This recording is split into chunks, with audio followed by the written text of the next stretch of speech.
Que la paz de Dios bendiga a cada uno de ustedes. Quiero el día de hoy compartir un pensamiento a través de la escritura, en el cual nos llevará, ¿cierto?, a poder comprender y entender a la vez también el tema del nuevo nacimiento. Nosotros sabemos que para poder irnos con el Señor y poder estar con Él, hay varios requisitos que nosotros necesitamos. Primero que todo, ¿cierto? En el libro de Juan, capítulo 3, del verso 3 en adelante hasta el 5, cuando Jesús se encuentra con Rabí Nicodemo, le dice que él no puede entrar ni ver el reino si no nace de nuevo. Es decir, el nuevo nacimiento es un requisito fundamental para poder, ¿cierto?, estar con el Señor y el día de mañana poder estar delante de su presencia. Por lo tanto, quiero compartir el día de hoy un escrito que nos va a ayudar a comprender un poco más lo que significa el nuevo nacimiento. El nuevo nacimiento es un tema el cual debería nosotros apasionarnos en todo sentido y a la vez también poder llevarnos a poder cada día buscar más del Señor y poder vencer, poder ir matando esta humanidad en nuestra vida. Este camino del Evangelio es un camino de muertos. Tú no puedes caminar vivo, ¿cierto? En este camino del Evangelio porque lo único que Dios quiere es matarte, llevarte a la cruz, crucificar al hombre, crucificar la carne. Siempre es un camino de muerte, es un camino en el cual vamos muriendo día a día. El tema está en que muchos no quieren morir y ahí está el problema. Resulta de que el poder servir a Dios tiene que ser en una vida de resurrección, en una muerte continua y constante para poder el día de mañana estar delante de su presencia. Por lo tanto, voy a compartir algunos textos bíblicos que nos hablan del nuevo nacimiento. Como les decía, este tema es muy amplio, abarca muchas prédicas, muchas clases, y esta es una de tantas que vamos a ir compartiendo. El libro de Primera de Corintios 15:45 dice la escritura que él, ¿cierto? Es eh, el primer Adán es un alma viviente. Se convirtió en un ser viviente, pero el último Adán, es decir, el postrer Adán, que es Cristo, es espíritu vivificante o espíritu que da vida. Entonces, Primera de Corintios 15:45 vemos nosotros que hay un primer Adán y un postrer Adán, el último Adán, que es Cristo. Uno es de carne, de la tierra, y el otro es espíritu vivificante. Esto significa que en Primera de Tesalonicenses 5:23 dice, y el mismo Dios de paz os santifique por completo en todo vuestro ser, espíritu, alma y cuerpo, sean guardados irreprensiblemente para o hasta la venida de nuestro Señor Jesucristo. Acá nosotros vamos a tener algunos puntos a considerar porque, porque dentro de las posturas cristianas nosotros vamos a encontrar de que para muchos este espíritu, alma y cuerpo, que aquí aparecen tres, para mucha gente son dos, es decir, lo material que sería el cuerpo, la carne, y lo inmaterial que sería el alma y el espíritu que está dentro del ser. Por lo tanto, serían personas dicótomas, ¿cierto? De cuerpo, de alma y espíritu es lo mismo, según, ¿cierto?, esta postura, y que cada uno, ¿cierto?, de ellos funcionan o se manifiestan en determinado momento, pero se miraría como lo tangible, el cuerpo, la carne, y lo intangible, que sería el alma y el espíritu, por lo tanto serían dos. Pero para nosotros, ¿cierto? Dentro de mi humilde posición, de mi humilde postura, considero de que estamos hechos de tres partes, cuerpo, alma y espíritu. Lo dice el libro de Génesis. Cuando Dios creó al hombre del polvo de la tierra, el cuerpo sopló en él espíritu, aliento de vida y fue un alma. Es decir, tenemos estos tres elementos, cuerpo, alma y espíritu. Lo mismo dice en el libro de Hebreos, cuando dice que la palabra de Dios, que es el espíritu, ¿cierto? Dice, separa el alma y el espíritu y discierne las intenciones del corazón. Por lo tanto, espíritu y alma y cuerpo para nosotros son tres, somos tripartitos o tricótomos, y cada uno de estas partes, ¿cierto?, estaban en armonía en el libro de Génesis con Dios. Es decir, cuando Dios hablaba con Adán y Eva en el huerto, ellos tenían su cuerpo, su alma y su espíritu completamente alineados con el Señor, y de esa forma ellos oían a Dios al aire del día, obedecían hasta el momento en que serpiente los engaña a ellos, pero estaba en consonancia. El espíritu era el que guiaba y el que ordenaba la vida del hombre y de la mujer. El cuerpo y el alma estaban sometidos a la voluntad del espíritu, que era de Dios. Ese era el diseño original hasta que ellos pecaron y fallaron, y el espíritu se aparta de ellos, ¿cierto? Porque ciertamente cuando comas de este fruto morirás. Lo que murió fue la comunión, el espíritu, la separación de Dios con el hombre, pero el hombre empezó a vivir desde ese momento en su carne y en su alma.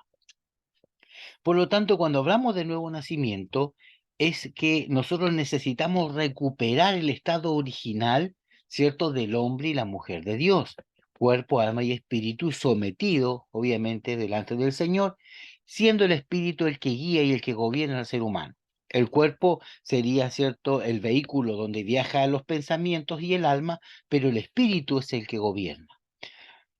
Entonces, para poder entender el nuevo nacimiento, nosotros debemos entender que tenemos que nacer de nuevo, y para nacer de nuevo tenemos que morir.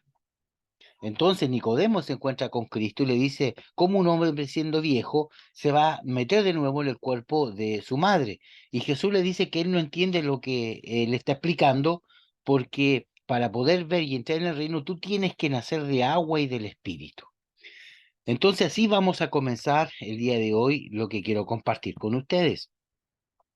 Génesis 3:4 dice, no morirán. Respondió la serpiente a la mujer, Dios sabe que en cuanto coman del fruto se les abrirán los ojos y serán como Dios, con el conocimiento del bien y del mal.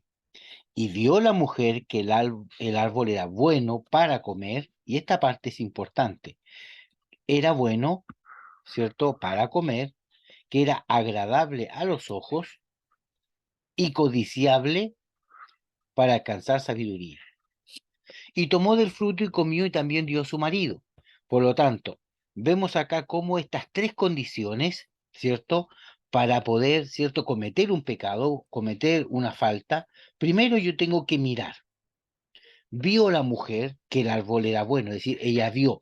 Cuando yo voy a pecar o voy a cometer un error delante, primero yo veo lo que voy a hacer, ¿cierto? Luego que lo veo, lo miro, lo encuentro agradable a los ojos, lo tomo, lo codicio, hasta que me lo sirvo, ya sea una fruta, ya sea cualquier tipo de falta, ¿cierto?, que usted pueda cometer delante del Señor. Estos tres pasos son los primeros tres pasos ante cualquier falta o pecado delante del Señor.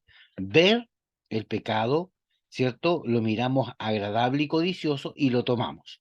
Es decir, mirar lo que no tenemos que mirar, codiciar lo que no tenemos que codiciar y tomar lo que no tenemos que tomar. Estos tres pasos fueron los que Eva, ¿cierto?, cometió para poder fallarle al Señor y de esa forma eliminar esa comunión que tenía Dios con el hombre, porque el espíritu se aparta, ellos mueren espiritualmente, no humanamente.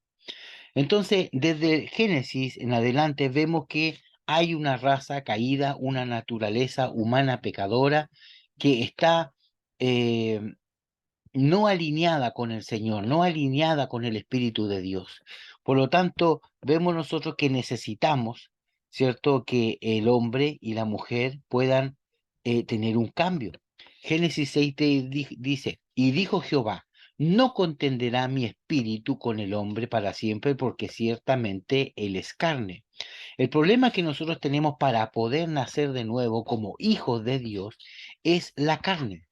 La carne, ¿cierto?, que en su momento vendría siendo el cuerpo, y si el cuerpo es gobernado por el alma, nosotros tenemos que definir algunas cosas. Primero que nada, cuando hablamos del cuerpo, yo voy a poner acá el cuerpo, cuando hablamos del cuerpo, hablamos de los cinco sentidos. Los cinco sentidos están en el cuerpo.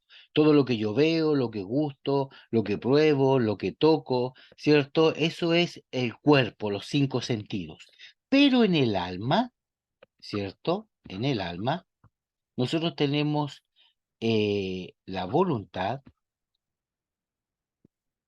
tenemos el intelecto y las emociones.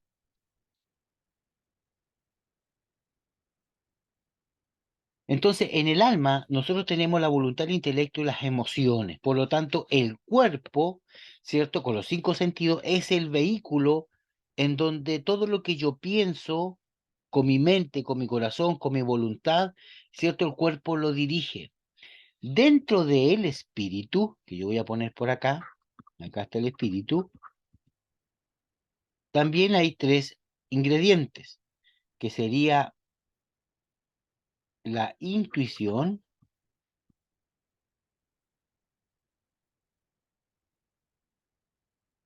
la comunión y el discernimiento.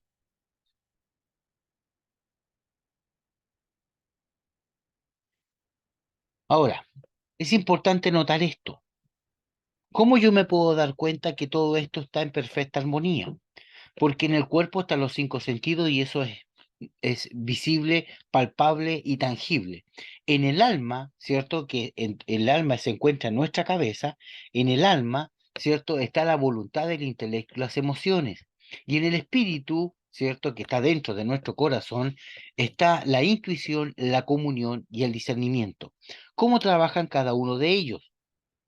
Por ejemplo, cuando nosotros vemos en la transfiguración de Jesús, ¿cierto? Cuando está Pedro, ¿cierto? Con Juan y Jacobo, los tres íntimos, dice que se le apareció Moisés y Elías.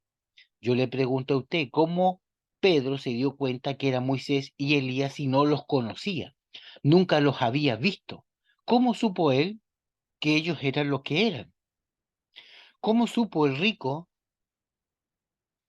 y Lázaro cuando murieron fueron al Hades y al Seol, y uno fue al seno de Abraham, y el rico que estaba en tormento alzó sus ojos y le dice al rico que estaba con Abraham, y él dice, Padre Abraham.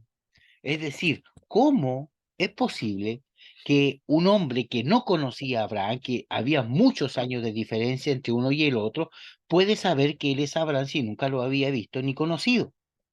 Eso significa que en el espíritu hay una intuición, hay una comunión. En el espíritu hay discernimiento, que son las herramientas como el espíritu se manifiesta.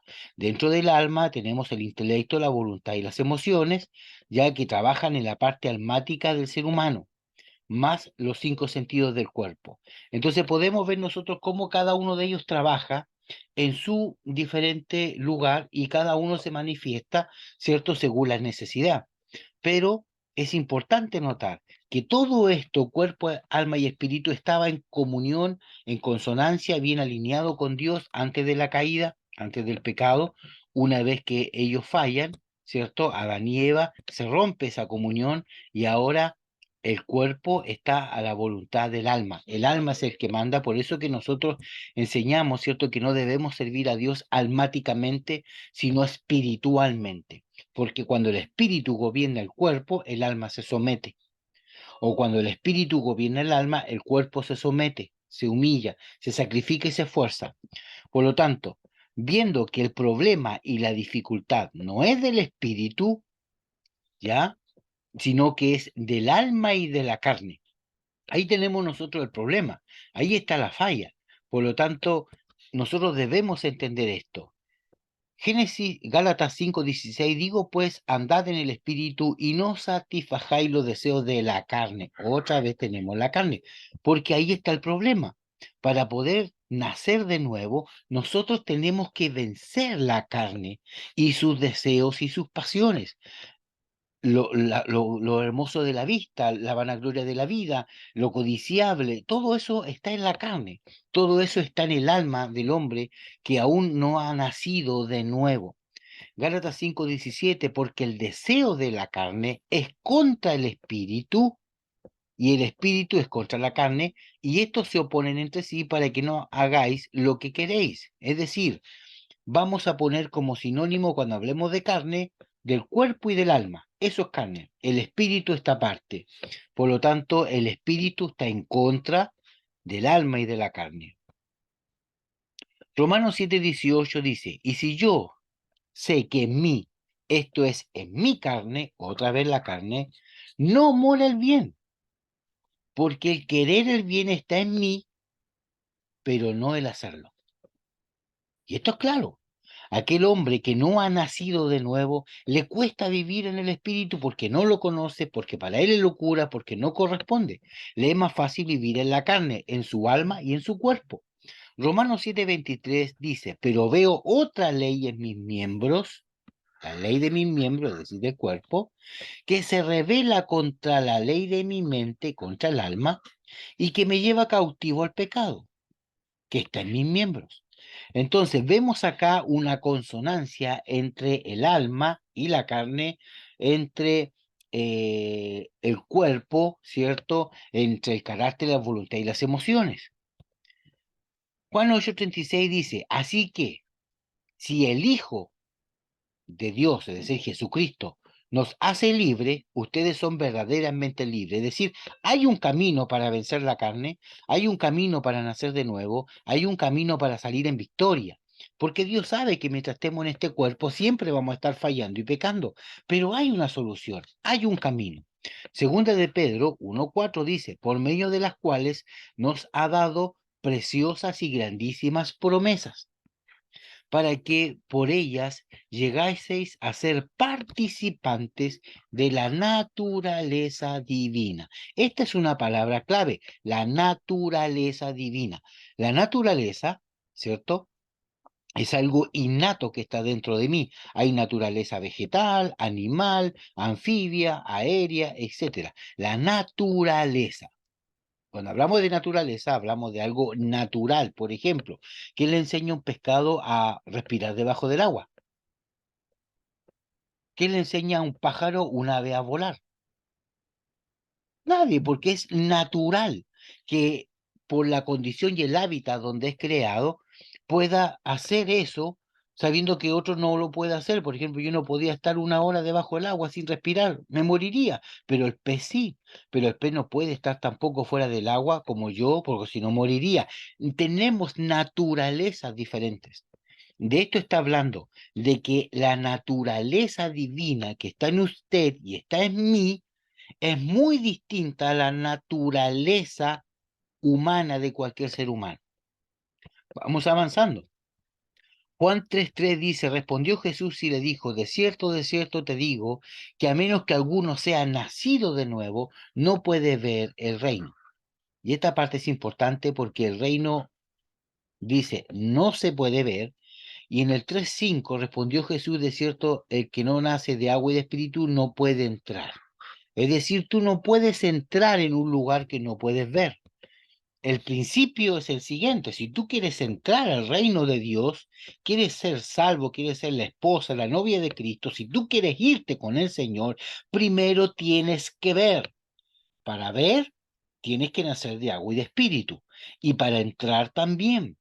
Por lo tanto, el nuevo nacimiento es un requisito fundamental para que usted tenga una vida victoriosa en Cristo y no viva constantemente a tropezones con el pecado, con el enemigo y con las tinieblas.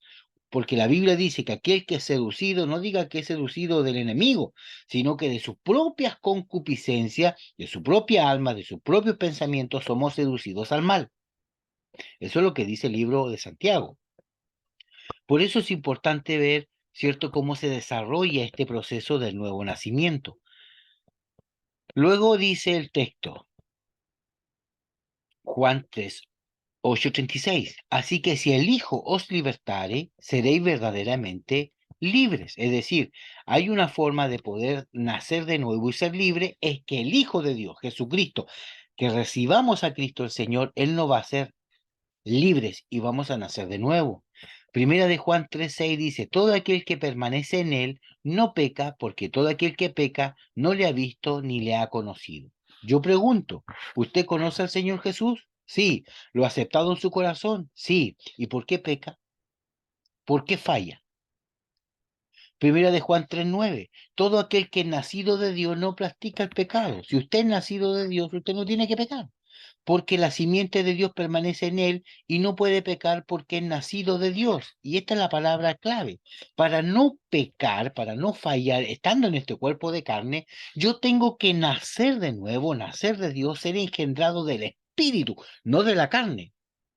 Entonces, ese nuevo nacimiento, el cual, cierto, a mí la Biblia me invita a que yo acceda a través de la enseñanza de Jesucristo con Rabí Nicodemo, vemos nosotros acá de que para poder entrar en el reino, aceptar al Señor, yo tengo que morir, tengo que nacer de nuevo. Por eso es que existe el bautismo. Por las aguas del bautismo somos sepultados juntamente con Cristo y resucitados en novedad de vida, en una vida nueva, en una vida regenerada, una vida de nuevo nacimiento. Y en esta vida de nuevo nacimiento, el pecado ya no mora en mí. Pero Pablo dice, veo una ley que sí está en mí. Yo quiero hacer el bien, pero esto no me deja. Esta es una lucha constante. Desde el día que usted acepta a Cristo hasta el día que usted cierra sus ojos para estar en su presencia. Es una lucha diaria y constante. Constantemente nosotros tenemos que estar atentos, porque la Escritura dice, el que te firme, mire que no caiga. Juan 1:12 dice, más a todos los que le recibieron, a los que creen en su nombre, le dio potestad de ser hechos hijos de Dios.